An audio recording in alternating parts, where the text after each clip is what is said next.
ගරු රාමනාථන් අර්ජුනා මන්ත්‍රීතුමා ඔබතුමාට විනාඩි 7ක කාලයක් පවතිනවා. මට විනාඩි 9ක් තිබ්බා. විනාඩි 7යි කාලය වෙන් කරලා තියෙනවා. Good afternoon everybody.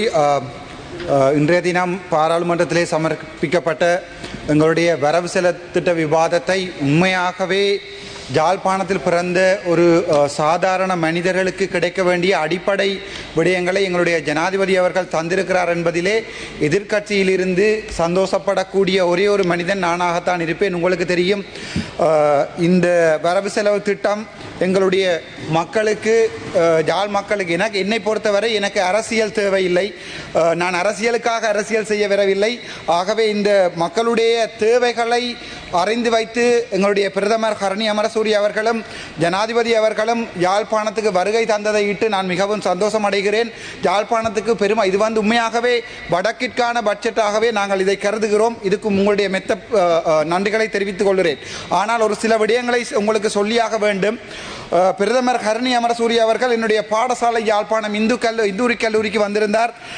அம்மணியை நாங்கள் அன்புடன் வரவேற்பதில் மிகவும் சந்தோஷம் அடைகிறோம். ஆனால் அம்மணி ஒரு தடவை செப்டம்பர் மாதம் சொல்லியிருந்தார், எந்த பாடசாலை விழாக்களுக்கும் அல்லது விடயங்களுக்கும் ஒரு அரசியல்வாதியை அழைத்து அந்த பாடசாலையை அரசியல் சாயம் ஏற்படுத்தக்கூடாது என்று. ஆனால் தான் சொன்னதை மறந்து விட்டாரோ என்னமோ தெரியவில்லை. என்னுடைய நண்பன் இளங்குமரன் உட்பட எங்களுடைய அமைச்சர் சந்திரசேகர் உட்பட அனைவரும் வந்திருந்தார்கள். ஆனால் உங்களை வருக என வரவேற்பதில் எங்களுக்கு மிகவும் சந்தோஷம். இரண்டாவது விடயம், யாழ்ப்பாணத்தினுடைய சுகாதாரத்துறையை எடுத்து பார்த்தால், நான் இப்போதுதான் பார்த்தேன் இந்த எக்கனாமிக், இது நாங்கள் பிறகு ஆறுதலாக விவாதிப்போம். இந்த எக்கனாமிக் பட்ஜெட்டிலே வடக்கு மாகாணம் சார்ந்த எந்த சுகாதாரத்துறை ப்ரொபோசலும் இதில் இருக்கவில்லை. அதை நாங்கள் ஆறுதலாக விவாதிப்போம். ஆனால் எங்களுடைய சுகாதாரத்துறை அமைச்சருடைய பணிவான வேண்டுகோள், ஆறுகால் மடம் கோம்பியான் மன பகுதியிலே கழிவுகள், எங்களுடைய வேஸ்ட் மேனேஜ்மெண்ட் ப்ராப்பராக செய்யப்படாமல் வைத்தியசாலை கழிவுகள் முறையற்ற விதத்திலே எரிக்கப்படுகிறது. ஆகவே எங்களுடைய சுகாதார அமைச்சரை பண்புடன் கேட்டுக்கொள்கிறேன், தாங்கள் நேரடியாக தலையிட்டு அந்த வேஸ்ட் மேனேஜ்மெண்ட் ப்ராப்ளத்தை சற்று பார்க்குமாறு கேட்டுக்கொள்கிறேன். அது தவிர உங்களுக்கு தெரியும், யாழ்ப்பாணத்திலே வடக்கு வைத்தியசாலையிலே கண் வாட்டிருக்கிறது. 17,000 2024 ஆண்டில் 17,000 கட்ராக்ட் சர்ஜரி செய்யப்பட்ட கொழும்பு வைத்தியசாலை நேஷனல் ஹாஸ்பிட்டலுக்கு ஒப்பிடக்கூடிய ஒரு ஓட்டை டாக்டர் மலரவன் அவர்கள் நடத்தியிருக்கிறார். ஆனால் நான் நேற்று தான் அறிந்தேன், வைத்தியர் சத்தியமூர்த்தி அந்த வாட்டினிலே வேறு 2 வாட்டுகளை கொண்டு வந்து அவர்களுடைய சேவையை குழப்புவதற்காக இந்த நிமிடத்திலே அந்த விடயத்தை தங்களுக்கு நான் சொல்வதற்குரிய முக்கியமான காரணம், வடக்குரிய முழு வைத்தியசாலைகளிலுமே சிறந்த சேவையை வழங்குகின்ற யாழ்ப்பாணம் வைத்தியசாலையிலே ஒரு சில நடவடிக்கைகள் மிகவும் கேவலமாக இருக்கிறது. வைத்தியர்களையும் அங்கு வேலை செய்கின்ற ஊழியர்களையும் இது பாதிப்பதாக அமைகின்றது. அது தவிர உங்களுக்கு தெரியும், நேற்றைய தினம் எங்களுடைய தம்பி இளங்குமரன் அவர்கள் வாகன விபத்திலே, உங்களுக்கு தெரியும், அந்த வாகனம் ஃபிளிப் பண்ணப்பட்டு வயலுக்குள் விழுந்திருந்தது. நாங்கள் இந்த பாராளுமன்றத்திலே எல்லாத்தையும் குறைக்கிறோம் என்று அடிப்படையாக கொடுக்க வேண்டிய விடயங்களை சற்று சிந்தித்து பாருங்கள். எனக்கு என்னுடைய வாகனத்துக்கு 14 ஏர்பேக் இருக்கிறது. ஆனால் தம்பி இளங்குமரன் போன வாகனத்துக்கு ஒரு ஏர்பேக் கூட இல்லை. இப்போது உங்களை பொறுத்த வரைக்கும் இளங்குமரன் செத்திருந்தால் இன்னொரு எம்பியை நீங்கள் கொண்டு வரலாம். ஆனால் அவனுக்கு ஒரு அம்மா, ஒரு அப்பா, ஒரு பிள்ளை இருக்கிறது. ஆகவே எங்களுக்கு தராவிட்டாலும் பரவாயில்லை, உங்களுடைய எம்பிக்களுக்காவது தரமான வாகனங்களை அன்புடன் கொடுக்கும் வரை அன்புடன் கேட்டுக்கொள்கிறேன். அதைவிட யாழ்ப்பாணத்திலே உங்களுக்கு தெரியும், இதுவரைக்கும் எத்தனையோ வைத்தியர்கள் இப்போதெல்லாம் இன்டர்ன் செய்து முடித்த பிறகு அவர்கள் எதிர்பார்ப்பது ஆஸ்திரேலியா அல்லது யூகேக்கு போவதற்காக ஏஎம்சி எக்ஸாமோ பிளப் எக்ஸாமோ எழுதுகிறார்கள். ஆகவே இந்த முறை பட்ஜெட்டிலே வைத்தியர்களையும் சற்று தாங்கள் நிதானமாக இந்த பட்ஜெட்டை வரையறை செய்திருந்தால் நன்றாக இருக்கும் என்பது என்னுடைய ஆழமான கருத்து. அது தவிர உங்களுக்கு தெரியும், தையிட்டி விகாரை முக்கியமான பிரச்சனை. இந்த சபையில் இதை சொல்லித்தான் ஆக வேண்டும். எங்களுடைய ஜனாதிபதி வந்திருக்கின்ற நேரத்திலே பக்கத்தில் அமர்ந்திருந்தவர் உட்பட அனைவருமே சொன்னார்கள், ஒரு விகாரையை இடிக்க சொல்லி. அரசியலுக்கு வரவில்லை, மக்களுக்காக அரசியல் வந்திருக்கிறேன்.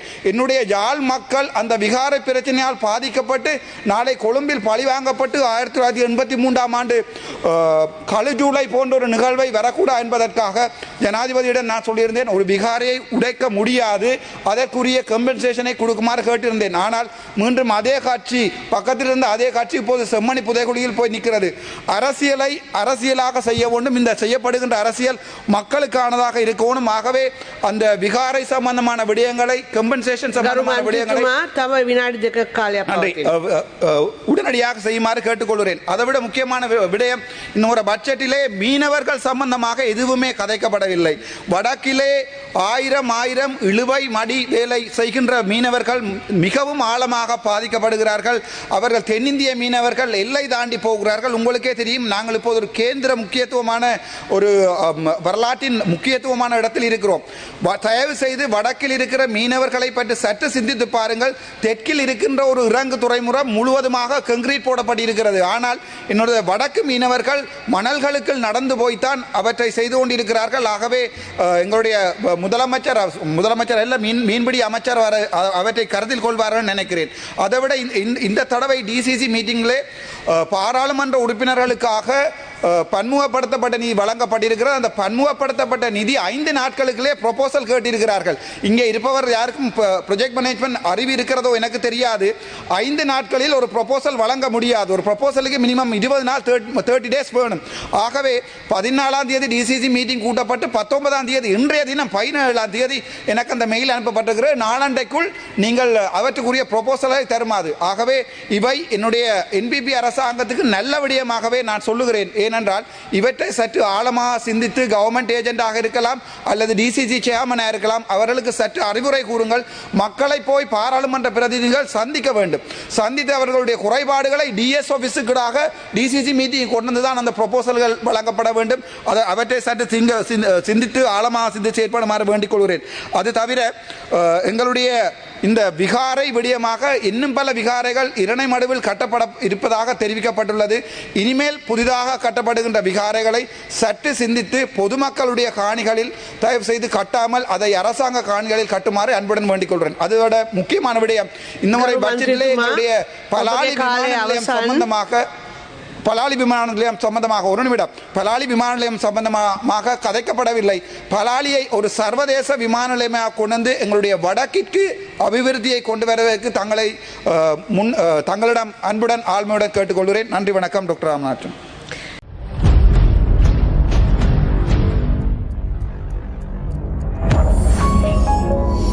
You're watching the Life Traveler channel.